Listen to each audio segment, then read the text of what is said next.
combination of the two of them, it's a great book. And there's no book that has been produced in Native American culture like it previously, and no book likely to be produced after it as good as or as interesting as this.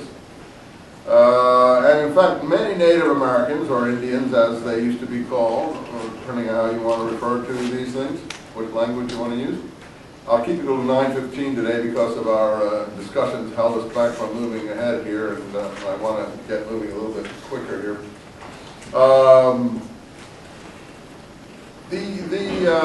The picture here that one gets from Black Elk is a totally authentic picture, and Black Elk is, aside from all the political things, as I said, he knew Buffalo Bill. He went to Europe as part of Buffalo Bill's Native American Indian show and so on. He met Queen Victoria. He really got around. But he ended up going back to the reservation, or the res, as people like to call it today, and seeing the depression and the bad situation on the reservation. He's not afraid to talk about it, but he wants Neihardt to put down his visions and his view of things. In fact, when Neihardt comes to him, as we'll see, he actually tells Neihardt that he saw him coming, that he knew he was going to come.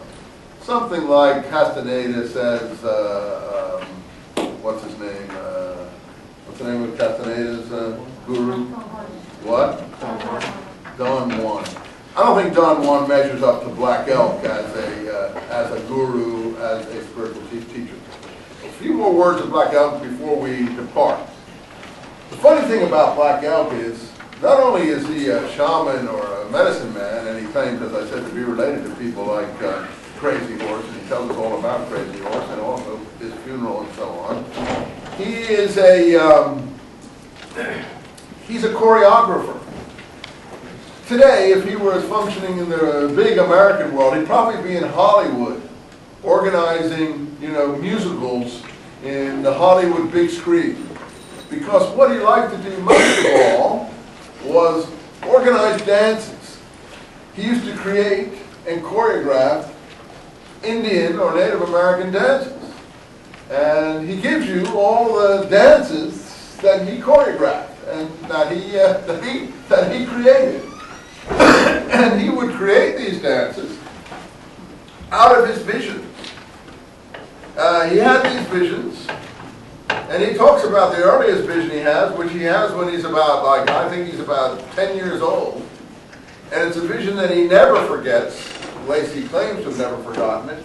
It's a horse vision, and later on, when he's trying to revive the spirit of the oppressed and depressed nation, he puts this vision into action as the horse dance. And he describes the whole horse dance that he creates, and so on and so forth. So he's actually a very colorful character, and I think for you people in the arts, dance and film and other things, you'll find, and music, you'll find Black Elk a very sympathetic character. Now, a last point about his visions and how he creates and develops these visions and how he puts them into practice, which is what we're interested in to some extent in this class, as well as the history, is he describes to you the sun dance. And as I told you, many Native Americans had to go back to Black Elk to find out what their customs really were, because the customs have been so obliterated and forgotten that it's books like Black Elk that bring people back in touch with their ancestral past. And Black Elk describes for you the sun dance, and that is really one of the most incredible descriptions that you can imagine. In particular, he describes Sitting Bull's sun dance that Sitting Bull has before Custer comes and attacks the Native American Indian encampment at the Little Bighorn, and why Sitting Bull knows that Custer is coming, and why Sitting Bull knows that the U.S. cavalry is going to fall into their hands, because he has the vision in this Sundance.